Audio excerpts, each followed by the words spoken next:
And I met my husband. He was at the aerodrome in the RAF teaching the aircrew Morse.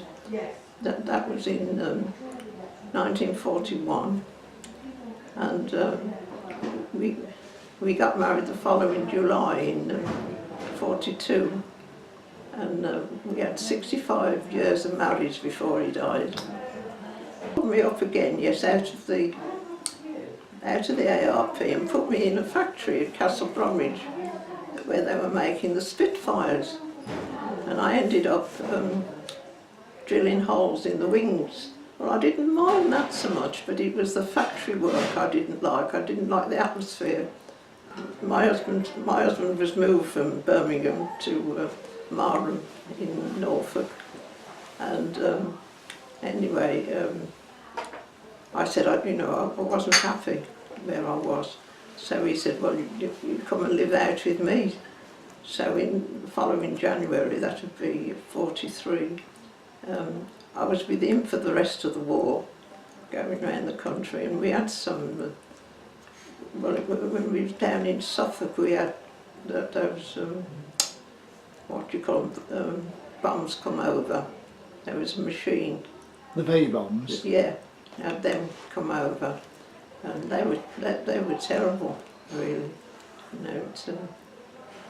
But I think we saw Coventry after they'd done Birmingham, because they went to Coventry then, and we could see Coventry. I think it was about 12 miles from Coventry, and we could see it all alight. Yeah, but as I say, it was terrible times, really. But we never looked on it like that. We just thought we got to fight for our country, and do the work we was doing. Considering your life before the war, did it change dramatically after the war? Yes, I think wartime was better, because everybody was so friendly. You could leave your key.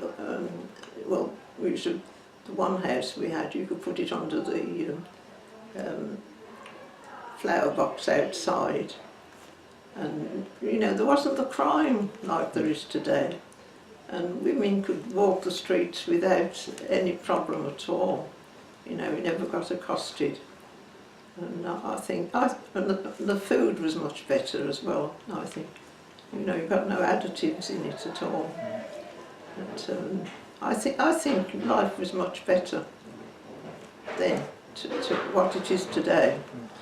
Mother was a woman rather, and she drove then. She got a car before the war, and we got a phone, and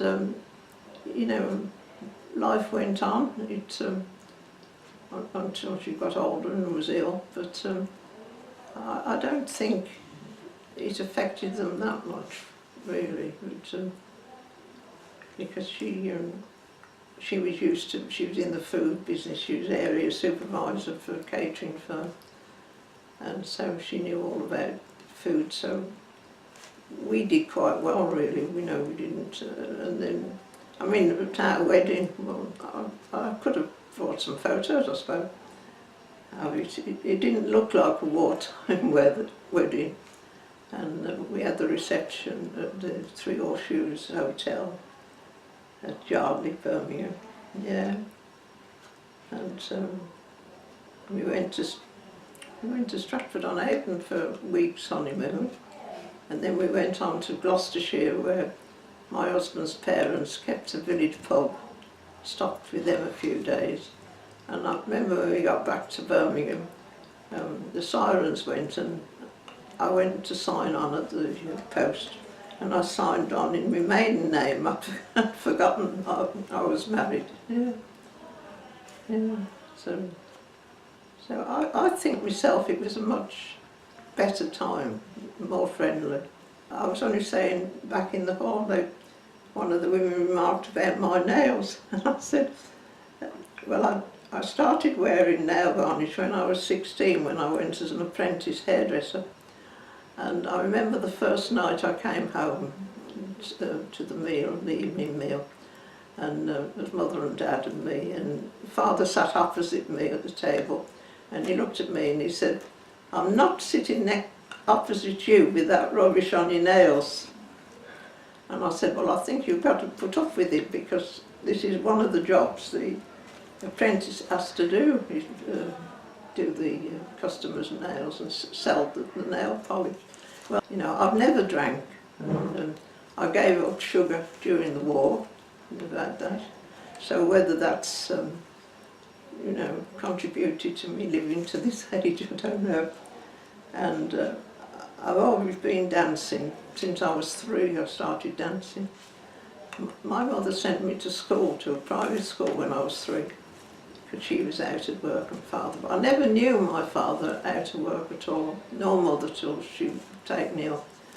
And my one granddad, he was a councillor in Birmingham, and he was always invited to the mayor's ball at the town hall, and they took me to it, and I was 5, and I danced the polka with the Lord Mayor of Birmingham.